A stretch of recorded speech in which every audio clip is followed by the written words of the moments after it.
I normally see people doing weird things when it comes to managing burns and cuts at home. Some use urine, some use eggs, some use unga, some use when it comes to cuts they apply I don't know what. It's just crazy. That's why I literally decided to do this vlog. Hope you enjoy.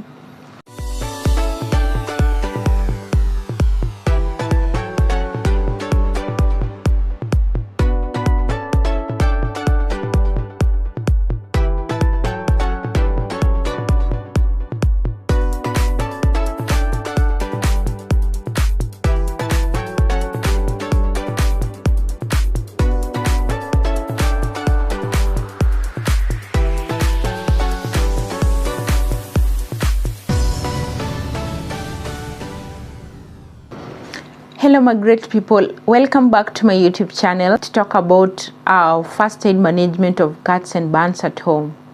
I hope you enjoy, and if this is your first time around, kindly don't forget to hit the subscription button, and also you can turn on the notification bell. My name is Dimora. Welcome to this channel. So I've literally been seeing people doing weird things when it comes to burns and cuts at home. Some use urine, some use eggs, some use unga, some use I don't know ashes. It's just crazy, and you know that is the easiest thing to manage at home, because when you get burnt at home, you are supposed to ensure you cool the area, because our aim is to remove the heat which has gone inside the skin. So what are you going to use? Anyway, let's try to understand the types of burns we have. We have three degrees of burns. They entirely depend with the layer of the skin which has been burnt. The first degree burns, you normally find it's the outermost layer of the skin, that is in the epidermis, which is affected. And when that happens, our aim is to try to cool the burnt area as to remove the excess heat which has gone inside the skin. I don't know how using eggs is going to do that, how using unga is going to do that. Well, I understand unga is cold and eggs as well, but why can't you use the readily available material? In this case, it's water. Water is the most effective solution for burns. So anytime you get burnt, if it's a first degree and the second degree, that means if it's the first and the second layer of the skin which are affected, that is the dermis and epidermis, you're supposed to cool the area with water. As usual, water is readily available. There's no way you can access eggs without getting water. Impossible. So to effectively cool the area, flush your hand with, assuming you're burnt in the hand, you're supposed to flush this hand using running water. Because if you place your hand in a bucket of water, the water is going to get your heat from the body temperature, and definitely it would be effective. So the best thing to do, you flush the area with running water. When cooling the area, make sure you cool it for about 10 to 20 minutes until you feel the irritation has gone down. You'll definitely feel some comfort around the burnt area. And then we have now that degree burns which affect the whole skin, including the internal organs, and even see the internal organs like the bones and all that. So when that happens, as you can see, there's nowhere to cool. I mean, the skin is already burnt, and you know the purpose of the skin is to retain body heat. So we try as much as possible to retain the little heat that is from this casualty. So we're going to cover this person. In case you have a first aid box, you can use a thermal blanket. But if you don't have one, improvise. Take your blanket, place it in water, you wring it, and then you cover the casualty. You take this person to hospital. These are the first aid we do at home. It's just crazy. Imagine someone is burnt. We take unga flour, then we place it on a burnt area, and you know sometimes if it's a second degree burn, and if you are not fast enough, definitely it's going to form blisters. We bring the unga, we place it there. Eventually when those blisters burst, the unga is going to stick to that burn. you're worsening the situation, because if this person goes to hospital, they're going to clean that area mercilessly because nobody asked you to place the unga. So kindly, if someone is burnt at home, consider using water to cool the area. There's some who believe dawa ya moto ni moto, you're burnt, they bring hot water, they burn you on top.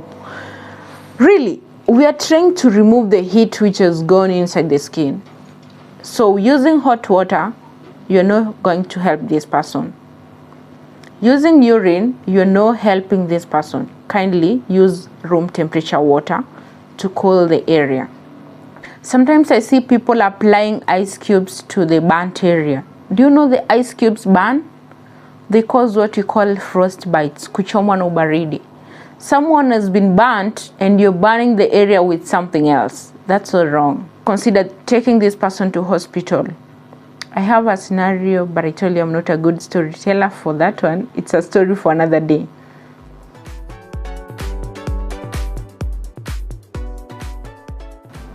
And when it comes to cuts happen at home. You might be chopping your tomatoes, you end up cutting your finger. I see crazy things. Some suck the blood.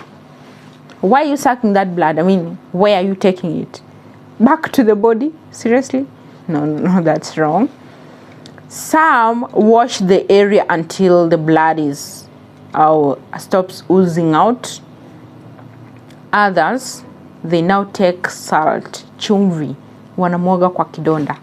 Imagine I'm cut the whole hand. Are you going to take your 2 kg salt and pour on my hand? That's so wrong. That salt is acidic.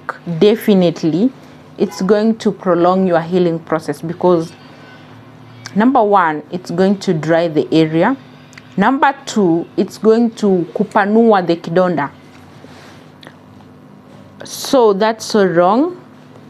When someone has been cut, the most you can do is to control the bleeding. You can do that by applying direct pressure to the injured part. This pressure is going to make the blood to clot. This pressure you can apply like this. Take your cut finger, you squeeze it with your other finger. And assuming it's a big area, maybe it's the whole of this part, I'll definitely take a bandage from my first aid kit or even a goose bandage. I place it on the affected part and then I hold there, or even hold the dressing with a crepe bandage in this case. However, in case you don't have a first aid box, consider using a piece of cloth. You place it on the injured part and then you press. You can tie using another one, and by doing that you can at least control the bleeding, and then you take this person to hospital. So this act of us using salt, I don't know, spirit, I don't know, urine on cuts, it's so wrong. That spirit is going to worsen the situation instead of helping the casualty. And in case it's nose bleeding, now that I'm talking about cuts and burns, what happens when someone is nose bleeding? It can be internal bleeding, or number 2, it can be this person was poking their nose, and when that happens, it means the capillaries in the nostrils have been ruptured. That is where blood is coming out, or it can be due to cold or even change of climate. So when that happens, our aim is to control the bleeding. What can you do to do that? You can only control by ensuring you let this blood to form a clot.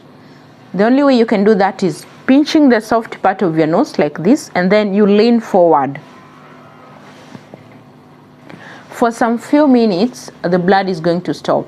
However, if it's an internal bleeding, the only way you can know, it depends with what caused or triggered that bleeding. Maybe someone had a very hard blow to the head, that is a concussion. That one definitely is an internal bleeding. But if you were just relaxing and then blood starts to come, that is nose bleeding. You control the bleeding by pinching the soft part of your nose, and then you let this person lean forward. I see some people telling the person to alale hivi, or amweke kitambaa sijui here then sijui alaleaje. No, that's so wrong. Just pinch the soft part of your nose and the blood is definitely going to clot and it won't come out anymore. However, if nose bleeding persists, kindly seek medical attention as soon as possible. For electrical burns, before you rescue someone, consider switching off the main switch, because if you don't do the right thing, you're going to be a victim as well. Then from there, you dress the burnt area. Electrical burns have an entry point and an exit route. Okay, I'll talk about electricity some other day, so you'll get to understand more. Thank you for watching. Kindly, if you haven't subscribed, subscribe to my YouTube channel and keep sharing. Tell a friend to tell a friend. Until next time.